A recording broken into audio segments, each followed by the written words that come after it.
Hi friends, and welcome back to my crafty space where I share my memory keeping projects and processes with all of you.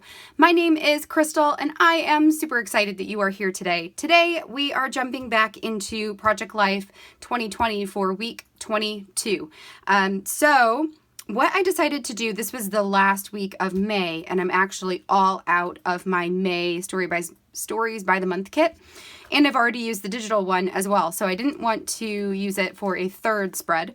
So instead what I decided to do was go into my stash and find some cards that made sense, but that I haven't had the opportunity to use yet. And a lot of those actually came from the March Stories by the Month kit from this current year. So what I have, a bunch of them were the ones that had this like grayish color. So like this Ready for Adventure, the story 1 through 5, and then this one, which is the Here's What Happened This Month title. All of these had this similar like brownish gray color and it threw me, I don't know, I really wanted to see if I could use it, and then ultimately I just decided not to, and instead what I did is I printed my journaling on the backs of them, and my plan is to actually remove the top portion and flip it so it is still my title here, but it's on the white background. So I'm going to do the same thing with the story 1 through 5. I printed it on the back, so I'm just going to flip that over. And then this one, I will stamp a different sentiment here at the top.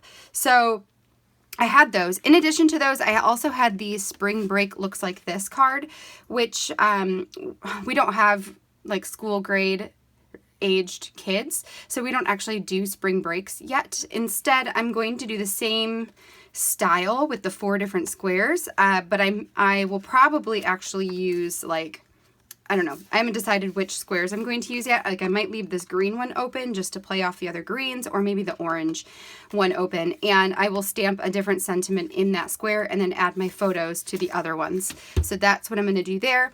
Then I also found a couple of filler cards from my stash. This one says, I love how summer just wraps its arms around you like a warm blanket.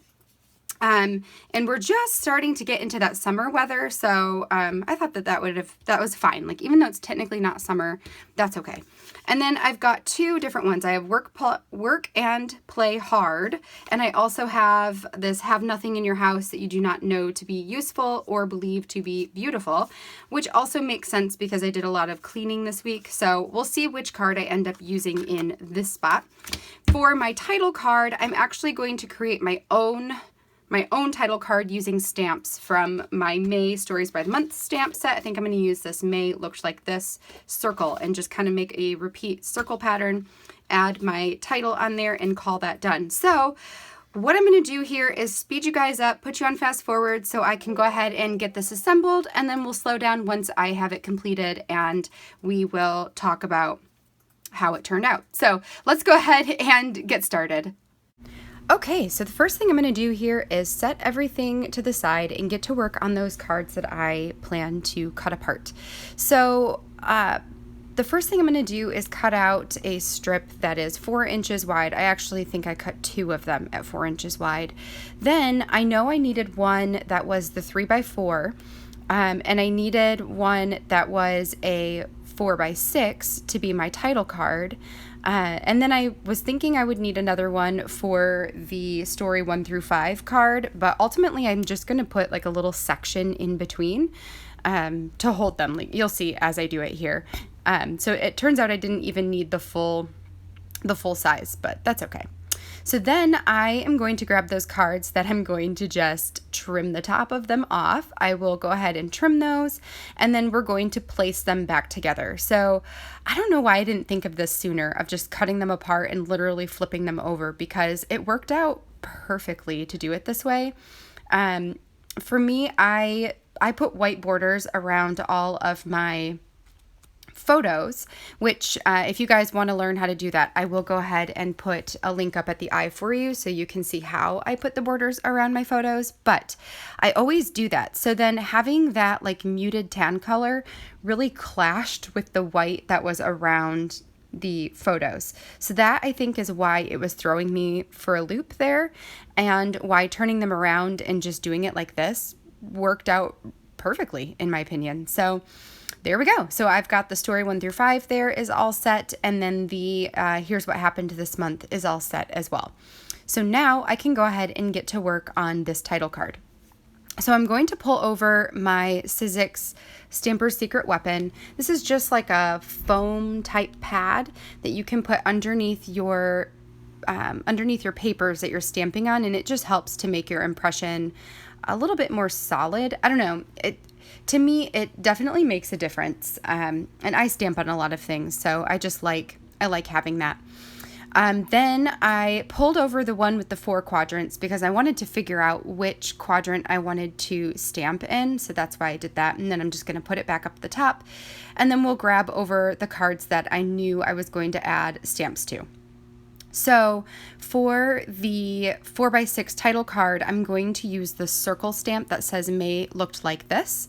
Then the card that's right under it, I am going to use this stamp that says May Memories. And then the one up in the one with the 4 quadrants, I will have a stamp on there that says, May your feet take you where your heart wants to go. Now, all 3 of those stamps came from the recent Story by the Month May stamp set. Then I'm going to use one more that says the story of right now on the last 3x4 card there.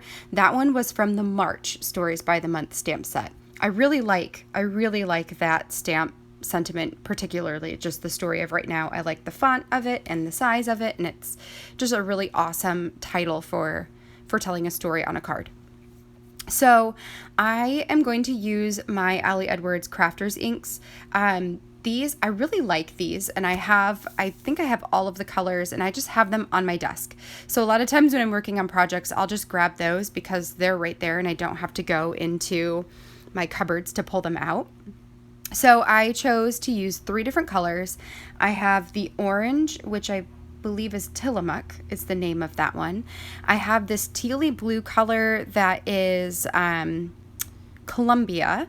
And then I also am using the Ali Edwards black ink, which is Black Brute or Black Boot, something like that. I will link all of those down below for you guys so you can see like the real names and how they're all spelled and all that stuff. Now typically I use the Scrapbook.com premium dye ink. That is my favorite black ink, but again, like I said, this one was just on my desk, so I figured I would go ahead and use it. Plus, it's got a little bit of a different texture look to it than the Scrapbook.com ink, so it matched the texture of the rest of my stamping on this page, so that worked out nicely. Okay, so everything is stamped on except for my title card. So what I wanted to do was to create a section at the bottom of the card where I could add my week number and date stamping. So I have a thick washi roll that I like to use to just mask off that bottom portion. Then I can add my stamp sentiments to the page. And this one, I'm just going to create like a random repeat pattern on here using the black and the teal, just kind of altering them around. And then once I get all the stamping on there, I can remove the tape, and then I will have a blank section at the bottom where I can add additional stamping. If you do something like this, you can also add a piece of really thin washi tape to the area right below the stamping, so that it gives like a break or a line of separation. I ultimately decided not to do that and just to leave it blank. So it worked out for, it worked out for me. But this is a great way to make a title card and still give yourself area at the bottom. So definitely a technique I would highly recommend. So yes, what else can I tell you about this? I have a piece of paper there that I try to remember to stamp off on. I'm so bad about that. Instead of just wiping it directly on my stamp chamois. My stamp chamois is my favorite way of cleaning my stamps. It just takes the ink off really nicely, and then you can just rinse it out in the water and wring it all out. So here's where I'm going to remove the tape. Now, this is something I have learned is that take the tape off as though it were painter's tape on the wall. So you have to like pull it and at an angle, and try really hard not to touch the surface of the tape, because all of that extra stamp ink or extra ink from where you stamped will be on that tape, and it will rub off on you because the tape has got that like I don't know, silky texture to it. So I have definitely done that before and then accidentally smudged areas onto the card that I just made. Just FYI, be careful, be really careful when you take your tape off. Okay, so now we've got the circles there. So next we're going to go ahead and add the week stamp. Now I'm using the Allie Edwards weekly stamp set, so it just has the title week, and then I'm adding 22. And then to give this just a pop of extra color, I brought out my yellow crafters ink. It's called Honeyman, and I'm going to add my date stamping with the yellow just to do something different and not have like tons and tons of black on here. So I like the pop of yellow color on there. I think it looks really nice. Plus I will add some embellishments throughout the spread itself that are yellow, so it just helps to tie it all in. All right, so now we have the whole spread here, and I'm just going to go through my chipboard pieces to figure out some sentiments that I want to add to these spreads. I will end up putting a chipboard sticker on all of the 4x6 photo cards. I think there's there's 5 of them. And then I will take those tiny word phrase stickers. Those were from the March Stories by the Month kit, and they're like a green color that matches the greens throughout the spread. I will add one of those stickers and a cardstock white star sticker to the 3x4 photos.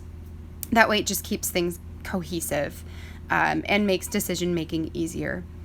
So like usual, the end of this week is definitely where things got busier and we just had more going on. So I don't have a ton of pictures from the beginning of the week except for the picture of my desk down in the bottom left-hand corner, which was just a picture I took of my workspace, my craft space, and I posted that to Instagram, but it was all cleaned up and looking nice, so I just snapped a picture.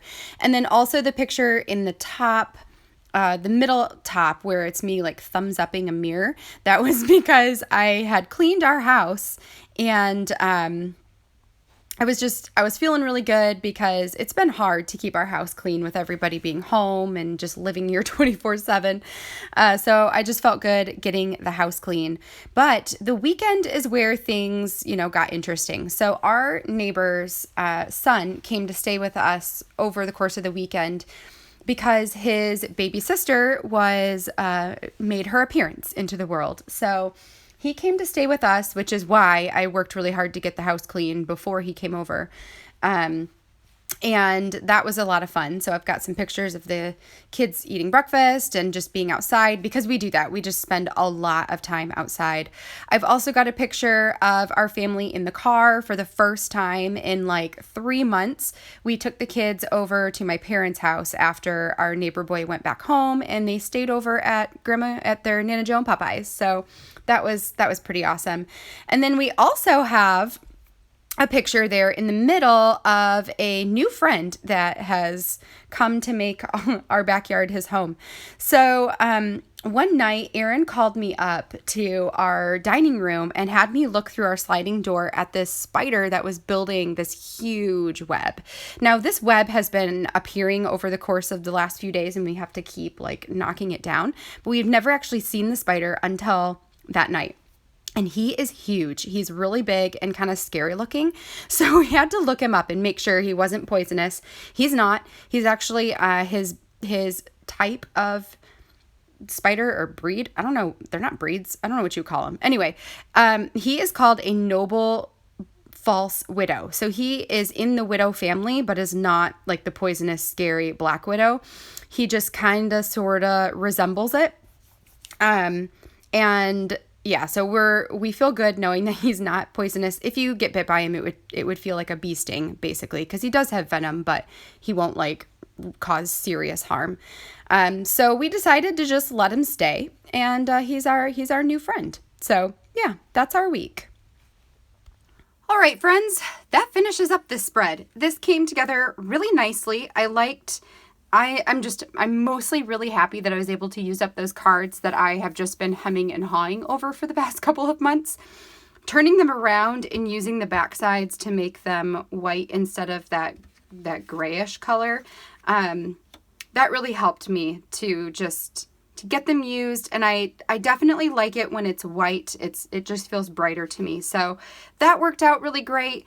And the stories told were really mundane, but also, you know, really great, except for this guy. That was not mundane. That was crazy. But, you know, it was just a really good week. It was a good week to document, and I am happy to have it done. So I hope that you guys enjoyed this video. If you did, give it a thumbs up down below, and don't forget to hit that subscribe button so you can see all of my future crafty videos. Until next time, I hope you guys have a great week and / weekend. I'll see you tomorrow for my very first Story Kit Crush project. And yeah, so until then, until tomorrow, have a great rest of your Thursday, and I will catch you in the next video. Bye now.